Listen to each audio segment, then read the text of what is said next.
त्रास होता. आता नेमकं आमचं लग्न 2025 मार्च 18 रोजी झाले. त्याच्यानंतरनं 1-2 महिन्यापर्यंत व्यवस्थित होतं, सगळं चांगलं होतं. पण त्यांच्या अपेक्षा हळूहळू चालू झाल्या होत्या. माहेरच्यांकडून हे आण, ते आण, सोनं-नाणं आण, पैसा अडका आण, सगळं सण आला, हे जावयाला करायला सांग, ते तुला करायला सांग, लेकीला करायला सांग. हळूहळू त्यांच्या अपेक्षा माहेरच्यांकडून वाढत गेलेल्या.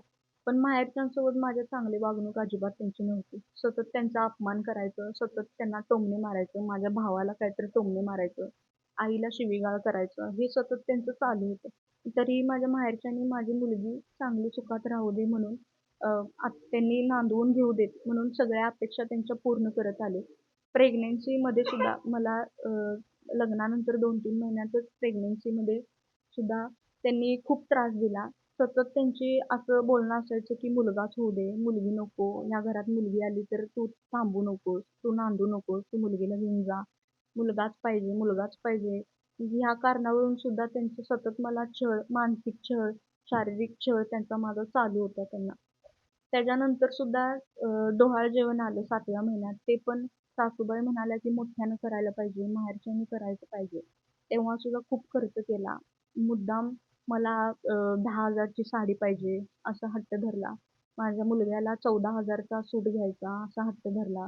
परत डोहाळे जेवणाचं डेकोरेशन असू दे, सगळं बुकिंग करणं असू दे, ह्याचा खर्च भरपूर झाला. त्याच्यानंतरनं सुद्धा डिलिव्हरी माहेरच्यांनीच करायला पाहिजे, बाळंतपण माहेरच्यांनीच करायला पाहिजे. त्याचा खर्च जवळपास 1 लाखापर्यंत गेला. माझं सीझर झालं आणि क्रिटिकल झालं थोडं. त्यामुळे बाळाला सुद्धा थोडंसं क्रिटिकल होतं, त्यामुळे खर्च जरा जास्त झाला.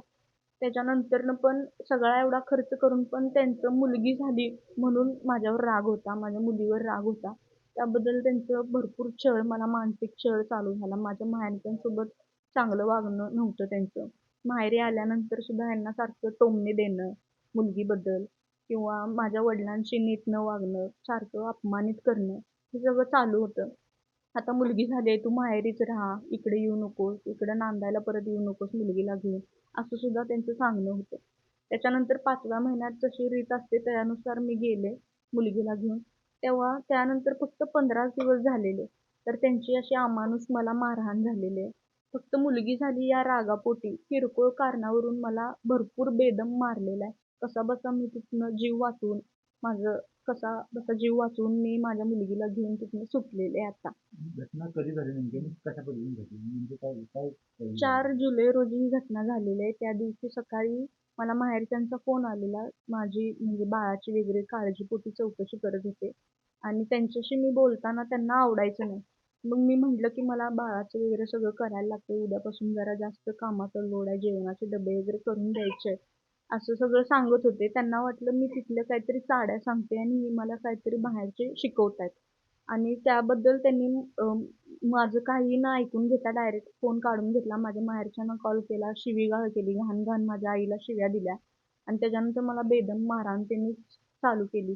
जवळपास अर्धा पाऊण तास मला ते बेदम मारत होते. हातपाय धरून मला मारत होते. सासूबाई, मिस्टर दोघं पण. आणि सीझर माझं झालंय त्यामुळे माझे टाके अजून ताजे आहे. 5 महिने झाले. त्या पोटावर सुद्धा त्यांनी लाथा, बुक्क्या, गुडघे वगैरे मारलेले आहेत. खाली पाडून मला डोक्यात वगैरे मारलेलं आहे. आणि माझं काही न ऐकून घेता, मला काय न बोलू देता त्यांनी माझा हात पूर्णपणे निखळून मोडलेला आहे. माझा दंडातून हात मोडलेला आहे. शस्त्रक्रिया मोठी झालेली आहे आणि शीर ब्लॉक झाली होती, हार्टची जी होती ती. त्याची पण शस्त्रक्रिया झालेली आहे आणि डॉक्टरांनी मला आता 6 महिन्यापर्यंत मुदत दिली आहे. जर व्यवस्थित शस्त्रक्रिया सक्सेसफुल झाली तरच हात माझा वाचू शकतो, नाहीतर मी हाताला मुकून बसेन असं डॉक्टरांनी सांगितलेलं आहे. माझा हात निकामी होण्याची शक्यता त्यांनी सांगितलेली आहे. एवढं सगळं होऊन जवळपास माझा आता अर्धमेली झालेली त्या दिवशी. मी सतत चक्कर येऊन पडत होते. आणि ऑपरेशन नंतर सुद्धा 2-3 दिवस मी बेशुद्ध अवस्थेत होते. एवढं सुद्धा होऊन सुद्धा त्यांना अजून सुद्धा पश्चाताप नाहीये. एका एका सुद्धा गोष्टीचं त्यांना असं गिल्ट वाटत नाहीये, की आपण एवढं चुकलोय, एवढा सुनेला त्रास दिलाय, आपल्या नातीला एवढं हे केलं. तिला सुद्धा एकदा सुद्धा त्यांनी हातात घेतलेलं नाही तिकडं गेल्यापासून. सगळं मी तिचं सांभाळलेलं आहे. अंघोळ पाणी तिचं असू दे, तिचं खाणं-पिणं, तिला झोपवणं, ती रडायला लागली तर तिला सांभाळणं, सगळं मी एकटीनंच सांभाळलेलं आहे. आमच्या दोघींच्या तब्येतीची सुद्धा त्यांनी जरासुद्धा चौकशी कधीही केली नाही. आम्ही दोघी पण आजारी पडलो तरी दवाखान्यात वगैरे नेणं, आम्हाला औषध पाणी करणं एवढं सुद्धा त्यांनी कधी बघितलेलं नाही. उलट बेदम मला मारहाणच सतत मानसिक छळ, शारीरिक छळ चालू होता. नेमकं काय म्हणणं काय म्हणते? त्यांचं म्हणणं होतं मी माहेरच्यांशी संपर्क ठेवायला नको. जे मी त्या दिवशी मम्मीला फोन करून मी बोलत होतो आम्ही आणि ती माझी आणि बाळाची चौकशी करत होती. त्यांचं म्हणणं होतं माहेरच्यांसोबत तू बोलायचं नाही, माहेरची आपल्या घराकडे येता कामा नये. पण फक्त जे काय अपेक्षा असतील, सोनं-नाणं असेल, सण-सूद करायचं असेल, ते फक्त अपेक्षा तेवढ्या माहेरच्यांनी माझ्या पूर्ण करायच्या, असं त्यांची इच्छा होती. एकंदरीतच फक्त मुलगी झाली या रागामुळं, किरकोळ कारणावरून मला सतत टॉर्चर करून आणि मारहाण केलेलं आहे त्यांनी. हो, पोलिसात आला मी डिस्चार्ज मिळाल्या लगेच आम्ही ICU मी बाहेर पडल्या लगेच तशा अवस्थेतच पोलिसांकडे जाऊन पोलीस स्टेशनमध्ये आम्ही तक्रार नोंदवलेली आहे. रात्री खूप वेळपर्यंत आम्ही पोलीस स्टेशनमध्ये थांबलेलो आणि त्या अजून सुद्धा काही कारवाई झालेली नाहीये. पुन्हा कोणावर तक्रार तुम्ही दाखल केलेली आहे आणि तुम्हाला पोलिसांनी नेमकं काय सांगितलं आणि तुमची नेमकी आता काय मागणी आहे? मी माझ्या मिस्टरांवर, सासूबाईंवर, नाव सांगा. मिस्टरांचे नाव धैर्यशील शिवाजीराव मगदुम, सासूबाई सौ नीता शिवाजीराव मगदुम आणि दीर आहेत शिवराज शिवाजीराव मगदुम. ह्या तिघांवर सध्या मी तक्रार नोंदवलेली आहे. कारण त्या तिघांचं मला भरपूर छळ आणि मारहाण त्यांनी केलेली आहे. त्यामुळे मला आता सहनशक्तीच्या पलीकडे गेल्यामुळं आणि माझं जीवावरच पूर्ण बेतल्यामुळं मी हे पाऊल उचललेलं आहे आणि तक्रार नोंदवलेली आहे. कारण का मी 10 दिवस ICU मध्ये होते आणि आता हे सहन करण्याच्या पलीकडे आहे. कारण का आपण बघतोय की आजूबाजूची परिस्थिती आता नुकतंच झालेलं आहे. अस्मिता तिनं आत्महत्येचं टोकाचं पाऊल उचललेलं आणि मला फक्त माझ्या मुलगीकडे बघून तो निर्णय घेऊ वाटत नाहीये. तिथं माझ्या डोक्यात सुद्धा हा विचार आला होता, पण फक्त माझ्या बाळाकडे बघून मी ठाम राहिलेले आणि मला माझ्या बाळासाठी न्याय पाहिजे एवढीच माझी इच्छा. तुमची कारवाई वगैरे तुमची हो, त्यांच्यावर कठोर कारवाई व्हावी ही माझी इच्छा आहे. नाहीतर माझ्या बाळाला आणि मला खूप जीवाला धोका आहे आमच्या दोघींना.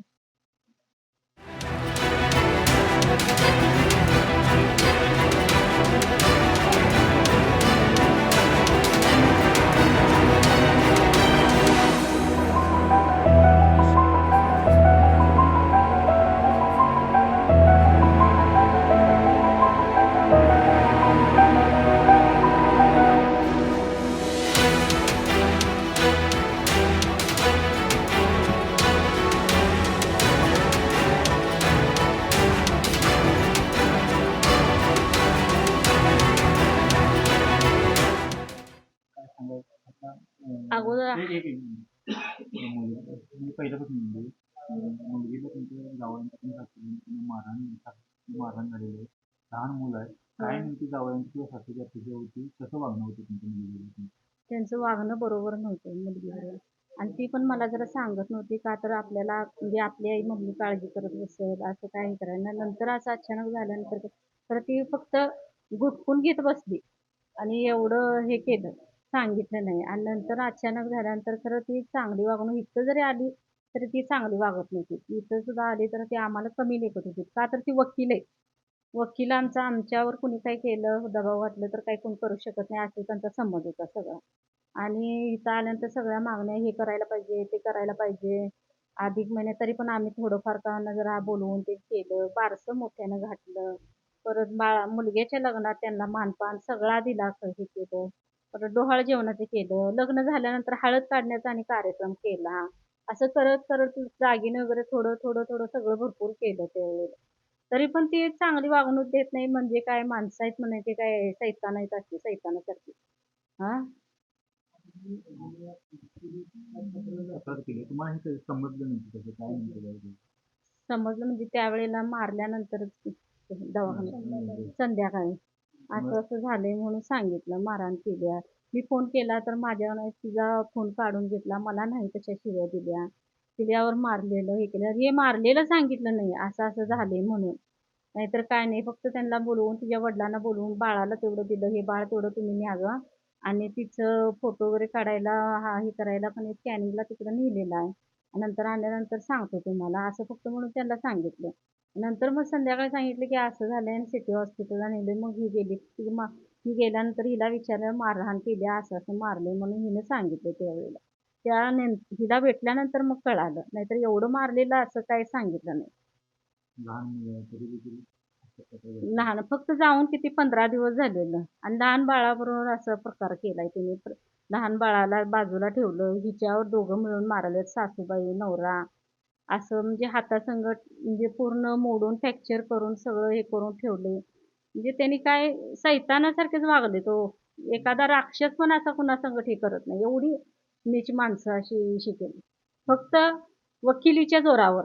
आपल्या पुढं कुणाचं चालत नाही आणि कुणाचं काही करू शकत नाही. एवढाच फक्त त्यांचा समज आहे आणि जोर आहे तेवढा. ती जी मागणी करत ती पूर्ण करत होता तरी देखील एवढं छळ का तरी होत पण आहे? तेवढा छळ करत होती. काय मागणी आहे? आम्हाला न्याय पाहिजे फक्त बाळाला आणि तिच्या मुलगीला माझ्या. एवढा सगळ्यांनी मिळून त्यांनी न्याय मिळवावा एवढीच अपेक्षा आहे फक्त. त्यांना मोठी शिक्षा व्हावी. ही लई मोठं बोलत होती. आमची 40-50 कोटीची प्रॉपर्टी आहे. काय एक दिवस आम्हाला कुठली प्रॉपर्टी दाखवली नाही. फक्त एवढी प्रॉपर्टी आहे, हे आहे. मग ते आता प्रॉपर्टी मग बाळाला द्यायला पाहिजे की. बाळाला न्याय मिळवून द्यायला पाहिजे तसं. बाळासंगट पुढं काय करायचं ते? हम्म, हम्म. हां? अश्विनी गजबर. अश्विनी रणजित गजबर.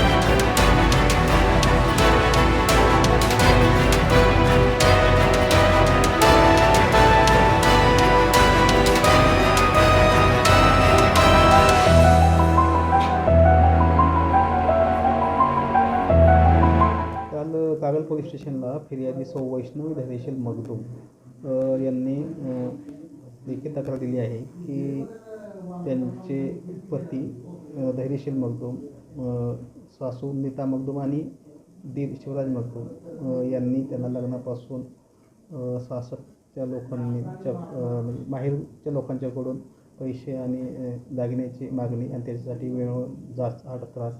तसे त्यांना एक 3 महिन्याची मुलगी एक अपत्य आहे. तर मुलगी झाल्याबाबत त्रास दिला जातो आहे आणि दिनांक 4/7/2026 रोजी त्यांना भांडणामधून या जाचा त्रासातून मारहाण झालेली आणि त्याच्यातून त्यांच्या डाव्या हाताला गंभीर जखम होऊन फ्रॅक्चर झालेला आहे. तर ह्या तक्रारीतील सर्व मुद्द्याच्या अनुषंगाने सध्या पोलीस तपास सुरू आहे.